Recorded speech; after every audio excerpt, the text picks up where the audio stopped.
a few things before we start this review. I am going to be reading a lot of this review because, boy, do I have a lot of things to say about this album. Let me just start with my hype related to the album. Also, this is going to be a longer review. I hope you guys are fine with that. But let me start with my hype for this album because I was super hyped. Tyler's been one of my favorite rappers, and I obviously do not like Goblin and Bastard a lot. But Wolf interested me, and though Cherry Bomb was mixed very badly, there were promising points on it, and his transition towards R&B was one of the biggest transitions I think I've ever seen in an artist, and I loved it. Igor is probably in my top 20 albums of all time, in fact. And after hearing Lumberjack, I was interested to see how Wolf Tyler and Cherry Bomb Tyler would blend with Igor Tyler and Flower Boy Tyler. And I think the intro of this album really sets up the vibe of this album well. And it's not Igor's theme, it definitely isn't Igor's theme.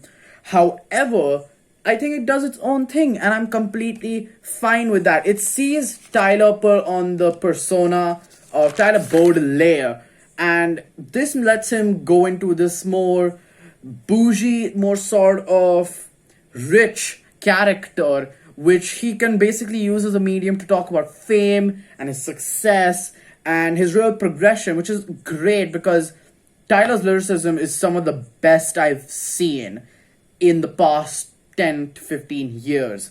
This is a very intimate album, and the sound of it, the very underground sort of mix, really makes it a very intimate album, and it sounds like the best produced parts of Cherry Bomb.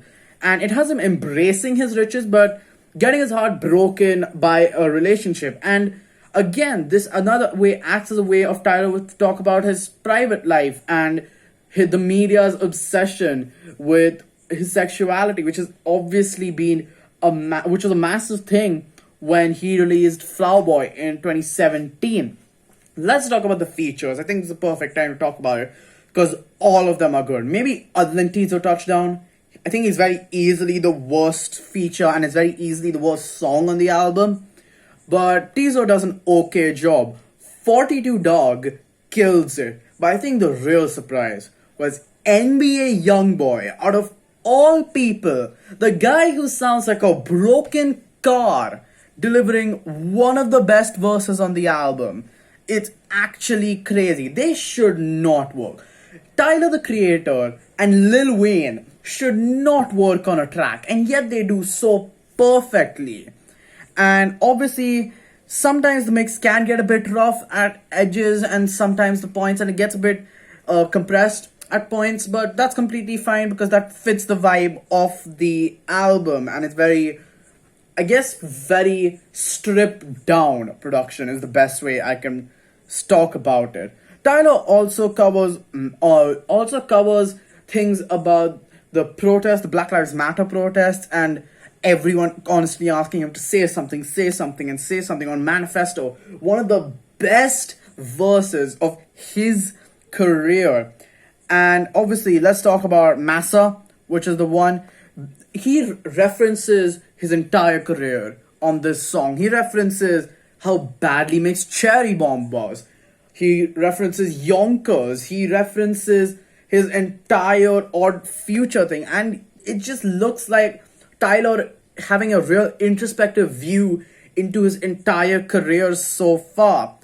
And yeah, when we look into these both two songs, we realize the point he's trying to make is that he doesn't know what to do and he's not acting like he does. And in relation to his past, he never hid it. It's there for you to see it.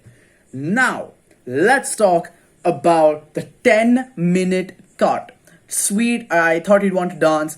10 minutes and not a single part of it made me feel bored. And I think part of that goes to Brent Faiyaz, Fana Hughes giving some really good verses, but DJ Drama, I think now is the perfect time to talk about DJ Drama because he's all over this thing with the Captain Grill's entire ad-lib all over this album, and it's just so good. The production on this album is great. It goes from an R&B song, like earthquake style ballad, into this reggae song and it feels natural. Go to home, Tyler, man. You're doing too much. And I think this album serves a perfect bridge between Cherry Bomb Tyler and Flower Boy Tyler. But I think it's best when he's released this album right now, because now he can use the context of albums like Flower Boy, of albums like Igor, to make a much more rich narrative and a much more layered story to talk about. And I think I'll end off with Juggernaut. Juggernaut's brilliant. It sounds like new magic wand. And the beat switch was perfect, because I was starting to think that was going to be this weird sort of moody ballad with Lil Uzi Vert on it, which wouldn't have really made sense because Pharrell was also on the track. But no, it turned into a really like new magic wand-esque banger, and it works. Wilshire is the entire story of Igor, but shortened and switched around so that it's talking about Tyler's success and Tyler's personal life and how he wants to hide it from the public. And it's his privacy, and he's hid it before. And this flips the entire narrative of Igor in the way that it's actually Tyler letting the other person go, in the way Igor does on the final track of the album. And overall, this is Tyler's greatest song lyrically since maybe Answer on Wolf. And it's a great ending. And Safari, the ender, it just ends on this really open end. And I think that's how you should be ending an album like this, because Tyler has so many years to go, and this is just the middle of the road. Maybe not even the middle, this is probably just the beginning for one of the most legendary careers in rap. And overall, I'm feeling a 9 out of 10 on this album.